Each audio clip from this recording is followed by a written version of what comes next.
Salami guys, რა შვებით როგორ ხართ? იმართლე რომ გითხრათ, ცოტათი მომენატრეთ.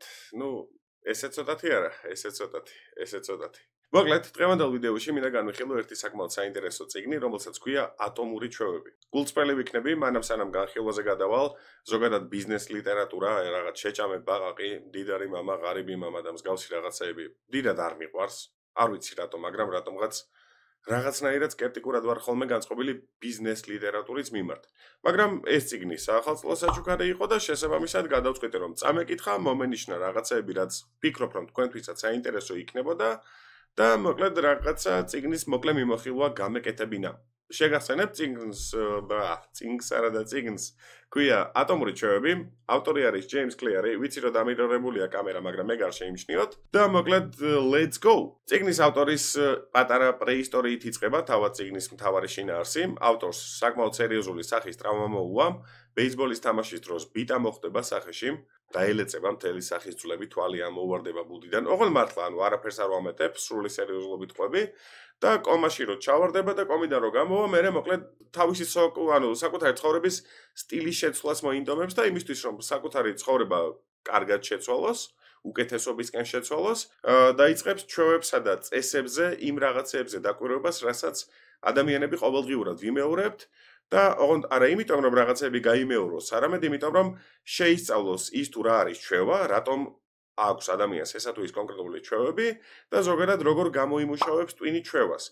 შესაძლებელია თუ არა ცუდი ჩვევების მოშორება და კარგი ჩვევების გამომუშავება. აი რაზეა თავიდან ბოლომდე ეს წიგნი. მოკლედ, რაც არ უნდა უცნაური იყოს, პირველი დაახლოებით 20 გვერდი არის, რაღაც ეს პრეისტორია, სახის ტრავმა, მთელი ამბები და სულ პირველი თავი ეძღვნება იმას, რაზეც 6 წლის წინ ვიდეო ჩავიწერე. ეს არის 1%-ის წესი. მოკლედ მავხსნი, რას ნიშნავს 1%-ის წესი. ეს არის გაუმჯობესებების სისტემა, რომელშიც პირობითად ყოველდღიურად ჩვენ შეგვიძლია რომ 1%-ით გავაუმჯობესოთ რაღაცეები. მაგალითისთვის, თუ კი პირობითად დღეს ვაკეთებთ 20 აზიდვას, ხვალ გავაკეთოთ 20.02. ზეგ 20.04, ანუ 0.2 ეგრე ვერ გამოვა, რა თქმა უნდა, მაგრამ პირობითად ყოველ 5 დღეში ერთხელ, ანუ რადგან 1% გამოდის 0.2 და 5 0.2 1-ია, ყოველ 5 დღეში ერთხელ 20 აზიდვის მაგივრად 21, მერე 22, 23, 25, 27, 28 და ასე შემდეგ ვაკეთოთ. ეგ არის მთავარი შინაარსი 1%-ის წესის. ხო და მოკლედ ავტორს მოყავს ზუსტად იგივე მაგალითი, რა მაგალითიც მე მოვიყვანეთ ჩემს ვიდეოში 6 წლის წინ. ალბათ ამ წიგნიდან იყოს იმართლა რომ გითხრათ, იმ პერიოდში სტატიებს ვეძებდი ხოლმე საინტერესო ფაქტების მიღმა, რაღაც შემეცნებითი რომ ეკეთებინა და სავარაუდოდ ამ წიგნიდან შემხვდა ეგ სტატია. მოკლედ, მაგალითი არის ესეთი. ბრიტანული გუნდი არის Team Sky-ის, ველოსიპედისტების გუნდი არის, რომლებიც იმდენად ბანძები იყვნენ, რომ ველოსიპედის გამყიდველი კომპანიები ურეკავდნენ, თქვენ ბიჭო ხო არ უბერავთ ჩვენს ველოსიპედებზე, ნუსხეთ ხართ მაშინ როდესაც ტურნირებზე გადიხართ, იმიტომ რომ ძალიან გვაბანძებთო რა. მოკლედ, ამ გუნდის მენეჯერმა დაურეკა Dave Brailsford-ს და უთხრა, რომ მოდი რამე გვიშველეო, ეს არის ამ 1%-ის წესის ავტორი Dave Brailsford. 9-ჯერ მოიტეხა ვენა სანამ ამის გვარს იტყვი. Dave Brailsford-ს დაურეკა. ეს არის მწვრთნელი, რომელმაც Team Sky-ში ჩანერგა 1%-ის წესი. და 1%-ის წესი როგორ გამოიყენა, ახლა უცებ აგიხსნით. ზოგიერთ ველომბრბოლელს შეუცვალა ბალიში, იმისთვის რომ ბევრად უფრო უკეთესად გამოეძინათ. ზოგიერთ ველომბრბოლელს შეუცვალა მასაჟისტი, იმის გამო რომ ზოგიერთ ველომბრბოლელს კარგი მასაჟისტი არ ყავდა და იმდენად სწრაფად ვერ ახდენდნენ აღდგენას კუნთების. ველოსიპედების საბურავების სპირტით დამუშავება დაიწყო, რამაც მოჭიდება გაუმჯობესა მიწასთან. გარდა ამისა, შეამსუბუქა ველოსიპედის სკამები, ოდნავ რა თქმა უნდა, მაგრამ მაინც ამან პატარა ცვლილებამაც კი საკმაოდ დიდ შედეგამდე მიიყვანა საბოლოო ჯამში. და გარდა ამისა, ამის გარდა კიდევ ბევრი რაღაცაც გააკეთა, მაგრამ კიდევ ერთი რაც დამამახსოვრდა ის იყო, რომ Dave Brailsford-მა თეთრად შეღება ის ფურგონი შიგნიდან, რომელშიც ველოსიპედები გადაჰქონდათ და მიზეზი რა იყო? ჭუჭყი ან რამე თუ კი დაედებოდა ველოსიპედებს, რომ კარგად შეემჩნიათ რა, თეთრ ფონზე ბევრად უფრო კარგად გამოჩნდებოდა მტვერის, ჭუჭყის, ტალახის და მსგავსი რაღაცეებიც. ხო და საბოლოო ჯამში თითქოს აი ამ ძალიან უმნიშვნელო პატარ-პატარა ცვლილებებმა ვიღაცას ბალიში გამოუცვალა, სადღაც ზედმეტი ჭუჭყი ჩამორეცხა და რავი 7 გრამით მოიკლო პირობითად ველოსიპედმა. მოკლედ მაგის ხარჯზე ტოკიოს ოლიმპიურ ჩემპიონატზე მეთქი, ოლიმპიურ თამაშებზე მედლების 60% წამოიღო Team Sky. და უფრო მეტიც, Tour de France-ი, ეს არის ყველაზე პრესტიჟული ტურნირი ველომბრბოლელებში, სწორედ ამ Team Sky-ის წევრმა მოიგო. ალბათ ბევრს გაუჩნდებოდა კითხვა, რა შუაშია 1%-ის წესი ატომურ ჩვევებთან ან ზოგადად ჩვევებთან. იმ შუაშია, რომ ჩვენ შეიძლება გვინდოდეს, რომ გამოვიმუშაოთ ჩვევა, რომ ყოველდღიურად ადრე ავდგეთ და ვირბინოთ. ან ვივარჯიშოთ, რავი, კვირაში 3 დღე. მაგრამ ფაქტი ის არის, რომ ერთ თვეში რაღაც კუბიკებს ვერ გავიჩენთ მუცელზე, ეგ არარეალურია რა.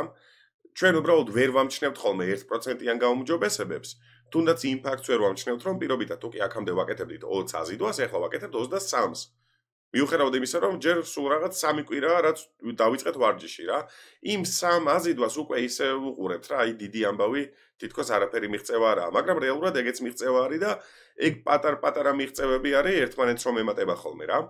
ხო და აქედან გამომდინარე 1%-ის წესი არის ძალიან მნიშვნელოვანი წესი, თუ კი თქვენ გსურთ რომ კარგი ჩვევა გამოიმუშაოთ. პირობითად მე მინდა რომ დავანებო სიგარეტს თავი და შესაბამისად მაქსიმალურად ვცდილობ რომ ყოველდღიურად არ გამომდის სამწუხაროდ, მაგრამ რაღაც გარკვეულ დროსთან ერთად თუნდაც თითო ღერით შევამცირო სიგარეტის მოწევის რაოდენობა და ამაში ბუჯოს მეხმარება, ბუჯოს ვიდეო თუ არ გინახავთ, უეჭველი ნახეთ, სადღაც აი აქ ამოვანათებ ბუჯოს ვიდეოს იმას აიკონს და გადადით ნახეთ. ახლა დაუბრუნდეთ წიგნს. კიდევ ერთი წესი, რომელსაც ჯეიმს კლეარი თავის წიგნში ატომური ჩვევები ეხება, ეს არის დაივიწყეთ მიზნები და ყურადღება მიაქციეთ სისტემას. რაც რაღაც გარკვეულწილად დაკავშირებული არის კიდეც 1%-ის წესთან. ახლა აგიხსნით მარტივად რას გულისხმობს ეს დაივიწყეთ მიზნები. ანუ მიზანი როგორ უნდა დავივიწყო? მილიონი მინდა დაუშვათ. ან 100,000 გამოწერი მინდა. როგორ უნდა დავივიწყო ის, რომ 100,000 გამოწერი მინდა და როგორ უნდა მივაქციო ყურადღება რაღაცა სისტემას. ან ეს სისტემა რა არის? მოკლედ, რა არის სისტემა? სისტემა გულისხმობს შემდეგ რაღაცას. ჩემი მიზანი არის 100,000 გამოწერი. იმისთვის რომ 100,000 გამოწერამდე მივიდე, უბრალოდ ვფიქრობდე იმას, რომ ვაიმე როდის მივალ 100,000 გამოწერამდე, აზრს მოკლებულია. მაგრამ თუ კი მე ვიფიქრებ იმაზე, რომ ყოველ დღე თუ კი დავდებ ვიდეოს, ან ყოველ კვირაში ერთხელ თუ კი დავდებ ვიდეოს. თუ კი ვიდეოში შევახსენებ ჩემს მაყურებელს, რომ არხი გამოიწეროთ და ხო, შევახსენებთ არხი გამოიწერეთ, აი ეს სისტემა დამეხმარება იმაში, რომ ჩემს მიზნამდე მივიდე. შესაბამისად, თუ კი თქვენი მიზანი პირობითად Lamborghini-ს ტარება არის, ოდესღაც, ოღონდ არა დაქირავებულის, არამედ საკუთარის, არა Lamborghini-ზე ფიქრით უნდა დაიღალოთ თავი, არამედ უნდა დაიღალოთ ბრჭყალებში თავი იმაზე ფიქრით, თუ როგორ შეიძლება ამის მიღწევა. მოდი აქვე ერთ პატარა რაღაცას გაუსვათ ხაზი, რაშიც ალბათ უმეტესობა თქვენგანი დამეთანხმება. ახლა ამ ეტაპზე არხზე არის 46,000 გამომწერი. კიდევ ერთხელ შევახსენებთ, გამოიწერეთ არხი. ახლა შეიძლება კადრის ოდნავი ცვლილება იყო და ახლა გეტყვით რატო. აი წეგავ ვფიქრობდი აი Lamborghini-ს მაგალითზე რა. ხო და ხო შანსი არ არის რომ 46,000 ადამიანში ერთი მაინც არ გაიჩითოს მილიონერი. უბრალოდ გამორიცხულია. რომელიღაცა თქვენგანი ვინც ახლა მიყურებთ, ძალიან დიდია იმის შანსი რომ იყოს მილიონერი და ახლა გეტყვით რატომ. 2019 წლის მონაცემებით წეგან ვამოწმებდი რა. 2019 წლის მონაცემებით საქართველოში არის 488 მილიონერი. 488 რო გაამრავლოთ იმაზე 46,000-ზე გამოდის 22 მილიონი რა. ანუ იდეაში ძალიან დიდი შანსი არის რა. ანუ ჩვენი 3 მილიონი მაცხოვრებელი, ანუ საქართველოსი, რო გავყავთ 488-ზე, 46,000 ადამიანზე უფრო ნაკლებს მივიღებთ რა. ანუ ყოველი 46,000 ადამიანი კი არ არის მილიონერი. არამედ ბევრად უფრო ნაკლები რა. ხო, ამის პამინდოდა ასე რომ მილიონერო, მომავალო მილიონერო რომ იყურებ წარმატებები და გამიხსენებ Lamborghini-ს გამო ამოფამას. კაი, მოკლედ გადავუხვიე რა. ეს Lamborghini-ს მაგალითიც რომ დავიკიდოთ, სისტემას რატომ უნდა მიაქციოთ ყურადღება. წარმოიდგინეთ რომ თქვენ გინდათ დაუკრათ გიტარაზე ანტონიო ბანდერასის ის რაღაცა ცნობილი მარიაჩი. ილია თოფურია რა სიმღერის ქვეშაც გამოდის, მარიაჩი მოკლედ. მაგრამ თუ კი ერთი დღე ვარჯიშობთ, ხო შანსი არაა რომ ეგრევე მიაღწიოთ მაგ მიზანს. ანუ თქვენ მიზანზე კი არ უნდა იყოთ კონცენტრირებული, არამედ კონცენტრირებული უნდა იყოთ ვარჯიშზე. ანუ გიტარაზე დაკვრაში, ვარჯიშზე რა. და აქაც 1%-ის წესი, აი როგორ არის დაკავშირებული. ყოველ დღე თქვენ ჯერ დაამუღამებთ სიმების კარგად აღებას. ანუ სიმზე დაუშვათ შესაბამის ლადზე, როცა დადებთ თიც, კარგი ჟღერადობა რომ გამოსცეს სიმმა. აი მაგას დაამუღამებთ თავიდან. მერე დაამუღამებთ თითო აკორდს. მერე უკვე აკორდებზე გადასვლას. აკორდებზე გადასვლა თავიდან ნელა გამოგივათ. მაგრამ როცა ამ აკორდებზე გადასვლას ნელ-ნელა უკვე ააჩქარებთ, მერე უკვე მარტივ კომპოზიციებს გაარჩევთ. მარტივი კომპოზიციები გაგარჩევინებთ მერე უკვე რთულ კომპოზიციებს და რთული კომპოზიციები, როცა უკვე მარტივად გამოგივათ, მე მარიაჩის კი არა, ყველაზე რთულ კომპოზიციებსაც დაუკრავთ. მაგრამ თუ კი თქვენი მიზანი მარტო ის იქნება, რომ მარიაჩის დაუკრავ და ყველაზე მაგარი ვიქნები, თუ კი მარტო მაგაზე იქნებით კონცენტრირებულები და არა უშუალოდ ვარჯიშზე და პროცესზე, მაშინ დიდი ალბათობით დაახლოებით ერთ კვირაში თუ არა ერთ თვეში მოგბეზრდებათ, იმიტომ რომ იმ თქვენთვის სასურველ შედეგამდე რაღაც შორი მანძილი მოგეჩვენებათ რა. მაგრამ თუ კი თითოეული გაუმჯობესებით, თითო 1%-იანი გაუმჯობესებით იქნებით კმაყოფილი, მაშინ ყველაფერი იქნება სუპერ. წავედი წყალი მოვიტანო, ხმაჩა მეხლიჩა. My name is Optimus Prime. წავედი მოვალ. კიდევ ერთი მარტივი მაგალითი თუ რა არის სისტემა, შემიძლია აი ასე მოგიყვანოთ რა. წარმოიდგინეთ რომ თქვენ შაბათს დაალაგეთ ოთახი. თავიდან ბოლომდე დააწკრიალეთ იქ სადღაც მიკუჭული ქაღალდი იყო, სადღაც სარიელი ბოთლი იყო, სადღაც ჭიქა იყო, რომელშიც ყავა ან ჩაი ჰქონდათ დასხმული და ნუ ეგ ყველაფერი გაიტანეთ ოთახიდან რა. და კმაყოფილი ხართ, იმიტომ რომ თქვენთან ოთახში სისუფთავეა. მაგრამ თუ კი თქვენ სისტემას არ შეცვლით და თუ კი თქვენ ყოველი დალეული ყავის მერე ჭიქას მაინც ოთახში დატოვებთ, ან ყოველ ჯერზე როცა ბოთლს დააცარიელებთ, არ გაიტანთ და ისევ აქ დატოვებთ, აზრი არ ექნება მაინც ყოველ ჯერზე ყოველ შაბათს მოგიწევთ დალაგება. არა და მარტივად შეიძლება რომ სისტემაზე იზრუნოთ, პირობითად რაღაცა დაწერეთ სადღაც რვეულში, არ მოგეწონათ, ამოხიეთ სადღაც აქ კი არ გადააგდოთ. არამედ აქ დადეთ თუნდაც დროებით და მას შემდეგ რაც ოთახიდან გადიხართ, უეჭველი გაიყოლეთ. აი ეგ არის სისტემა. ეგ სისტემა გაგიმარტივებს ცხოვრებას რა. და ნუ მათ შორის თუნდაც დაულაგებელი ოთახის პრობლემას. ძალიან ბევრი ის ადამიანი, რომელსაც ადრე ვყავდი გამოწერილი და სკოლის მოსწავლე იყო, ახლა უკვე სტუდენტია რა. უბრალოდ სტუდენტები ხართ. ხო და თუ კი სტუდენტები ხართ და თუ კი პირობითად შევსავით TSU-ში სწავლობთ, ნუ მე უკვე აღარ სწავლობ, მაგრამ მაინც ახლა თქვენ სწავლობთ TSU-ში, რუსთაველის მეტროსთან თუ კი ავტობუსს ელოდებით, რომელიც 10-12 წუთის შუალედში გამოდის ხოლმე, რაღაცით ხო დრო გაკავთ. მაგალითად TikTok სკროლავთ ან პირობითად სიგარეტს ეწევით. ეგ ხო თქვენი მავნე ჩვევაა. ხო და ჩვევების გარდაქმნა არის შესაძლებელი. თუ კი ჩვენ ვიცით რა ჩვევები გვაქვს, ჩვენ შეგვიძლია ეს ჩვევები გარდავქმნათ რაღაც კარგ ჩვევებში. მაგალითად, მე შემიძლია რომ ყოველდილით იმისთვის რომ გამომხიზლდე არა ყავადავლიო, არამედ რავი 20 აზიდვა გავაკეთო. დაუშვათ რა. თქვენ შეგიძლიათ რომ James Clear-ის წიგნი ატომური ჩვევები ჩაიწეროთ PDF ვერსიაში ტელეფონში და ეგ წაიკითხოთ რა. აი ეგრეთ შეგიძლიათ რომ ცუდი მავნე ჩვევები გარდაქმნათ კარგ ჩვევებად, გადააქციოთ. მათ შორის თუნდაც ის რომ მაშინ როდესაც ამ უნივერსიტეტიდან მოდიხართ სახლში, პირველი რასაც აკეთებთ არის ის რომ ვრთავთ კომპიუტერს და რავი რაღაცით ერთობით, იმიტომ რომ სკოლა, უნივერსიტეტი, გამოცდები, საკონტროლოები, შუალედურები, აი კვიზები და მსგავსი რაღაცები სტრესია და სტრესის მოხსნა სურს ხოლმე ტვინს და შესაბამისად იხსნის ტვინი ამ სტრესს რაღაც გასართობის საშუალებით.